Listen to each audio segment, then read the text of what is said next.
صبر کی تلقین اور عبادت میں گزری تھی. صبر کی تلقین اور عبادت میں گزری تھی. تو یہ صبح جب ہوئی ہے اور قربانیاں ہوئیں اور شہادتیں ہوئیں، مکہ اور مدینہ کے لوگوں کو تو اس دن کے حال کی کوئی خبر نہ تھی. یہ بات بڑی عجیب ہے. مکہ اور مدینہ کے لوگوں کو تو گمان تک نہ تھا کہ اس زمین پر یہ کچھ ہو جائے گا، اور نام نہاد کلمہ پڑھنے والے یہ کر گزریں گے. اب ان کو خبر کس نے دی؟ یہ بات بڑی عجیب ہے لوگوں. ہر واقعہ کا کوئی راوی ہوتا ہے، خبر دیتا ہے، مخبر ہوتا ہے، مگر جو کچھ کربلا پہ بیتا اس کی خبر مکہ اور مدینہ میں مصطفیٰ نے دی، خود دی. شہر مکہ میں عبداللہ ابن عباس کو دی، مدینہ میں ام المومنین حضرت ام سلمہ کو دی. دوپہر کا وقت تھا.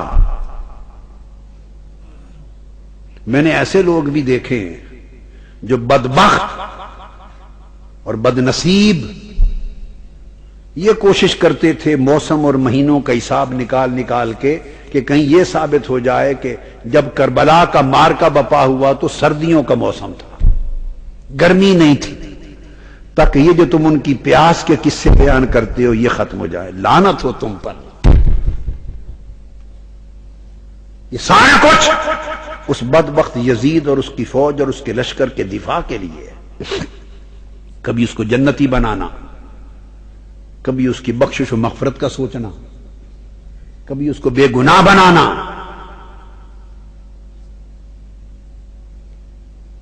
جبکہ تاجدار کائنات صلی اللہ تعالی علیہ وآلہ وسلم نے صریحاً دلائل خاصہ سے اس کے جہنمی ہونے کی خبر دی. لوگ ایک حدیث قسطنطنیہ کا نام لیتے ہیں کہ اس میں حضور علیہ السلام نے فرمایا تھا کہ جو پہلا لشکر قسطنطنیہ پر حملہ کرے گا، آقا نے فرمایا تھا ان کی بخشش اور مغفرت کی بشارت دیتا ہوں، مغفور اللہ. کیا فرمایا؟ جہالت کی انتہا ہے، کسی نے ان کی گرفت نہیں کی. ایک بخاری کیا کل کتب حدیث میں ایک حدیث ایسی نہیں ہے جس میں قسطنطنیہ کا نام آیا. اس بشارت والی حدیث میں قسطنطنیہ کا ذکر سینکڑوں حدیثوں میں آیا ہے، مگر وہ جب امام مہدی علیہ السلام قسطنطنیہ فتح کریں گے عیسیٰ علیہ السلام کے زمانے میں قرب قیامت میں، اس ذکر میں قسطنطنیہ کا نام آیا ہے. جب ابواب الفتن میں اس ذکر میں قسطنطنیہ کا نام آقا علیہ السلام لے سکتے ہیں، بخاری مسلم ترمذی ہر کتاب میں ہے، تو پھر اس مغفرت کی بشارت والی حدیث میں قسطنطنیہ کا نام کیوں نہیں لیا؟ تو پہلا یہ مغالطہ دور کر لیں کہ مغفرت کی بشارت والی حدیث میں قسطنطنیہ کا نام نہیں ہے. کتب حدیث میں اور اس کی شروحات میں 16 کتب حدیث اور اس کی شروحات میں کہیں اس مغفرت کی بشارت میں متن حدیث میں قسطنطنیہ کا نام نہیں. اس میں قیصر مدینہ قیصر کا نام آیا ہے. لفظ آقا نے فرمایا اول جیش من امتی یغزون مدینہ قیصر مغفور اللہ. فرمایا میری امت کا وہ پہلا لشکر جو کیسر کے مدینہ پر حملہ کرے گا، کیسر روم کے شہر پر جو جہاد کرے گا، ان کے لیے بشارت دی، ان کے لیے بخشش و مغفرت کی بشارت ہے. قسطنطنیہ کا نام نہیں ہے. کیسر روم کا کوئی بھی شہر ہو سکتا ہے، کیسر روم کا کوئی بھی شہر ہو سکتا ہے.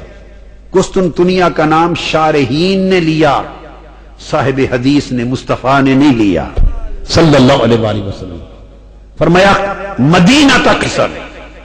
اور یاد رکھ لیں فرمایا اول جیشن، پہلا لشکر، کیا پہلا لشکر جو حملہ کرے گا اس کے لیے بشارت دی تھی. یزید جس لشکر میں گیا وہ 8واں لشکر تھا. یہ جو تماشا بنا رکھا 8واں لشکر تھا. پہلا لشکر جو بلاد روم پر حملہ آور ہوا اور جس نے قسطنطنیہ اور روم کیسر روم کے شہروں پر چڑھائی کی وہ سن 42 میں تھا، جس میں یزید نہیں تھا. یہ تاریخ الکامل امام ابن الاثیر کے میرے پاس ہے. علامہ ابن خلدون کی تاریخ کو پڑھ لیں، الکامل فی التاریخ امام ابن الاثیر کو پڑھ لیں، امام ذہبی کی تاریخ اسلام کو پڑھ لیں، کل کتب حدیث، امام ابن کثیر کی البدایہ والنہایہ پڑھ لیں. ہر کتاب حدیث کھنگالنے کے بعد بات کر رہا ہوں. بلاد روم پر پہلا غزوہ 42 ہجری میں ہوا. وفی هذه سنہ 42 ہجری غزا المسلمون وغزا الروم. دوسرا لشکر کشی بلاد روم پر 43 ہجری میں ہوئی اور اس سال بسر بن ابی ارتا وہ روم پر لشکر لے کر غزوہ کیا اور حملہ آور ہوئے. وشتا بأردہم حتی بلغ القسطنطینیہ اور قسطنطینیہ تک جا پہنچے. قسطنطنیہ کا نام بھی نہیں تھا، لیکن اگر کسی کو قسطنطنیہ ہی کے ساتھ ضد ہو تو قسطنطنیہ پر بھی مسلمانوں کا لشکر سن 43 میں پہنچ گیا تھا. یزید کا تعلق جس لشکر سے ہے وہ 49 کا تھا. تو قسطنطنیہ تک مسلمانوں کے لشکر حملہ کر چکے تھے.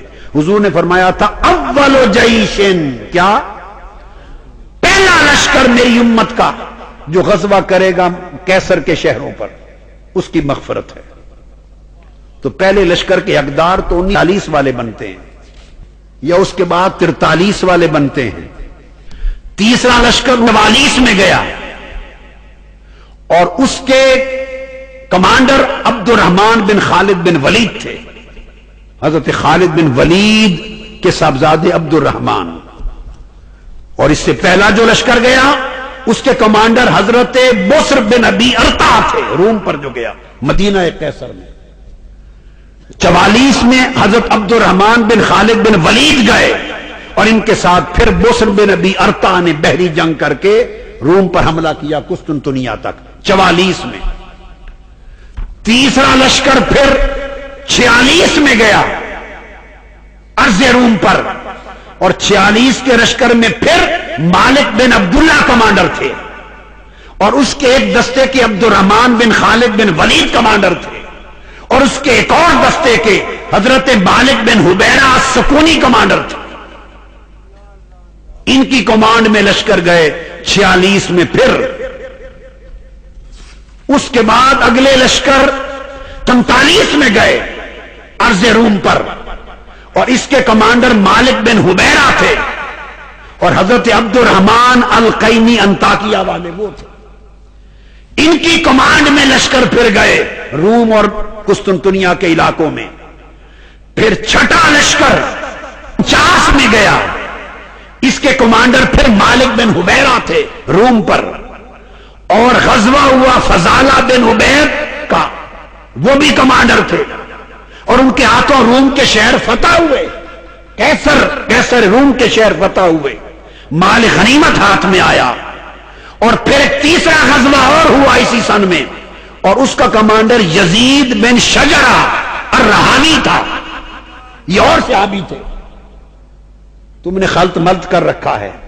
یزید بن شجرہ الرہاوی باہر شام میں سے تھے اور پھر جا کر 7واں غزوہ ہوا 50 میں، کیا جس میں یزید کا جانا آتا ہے.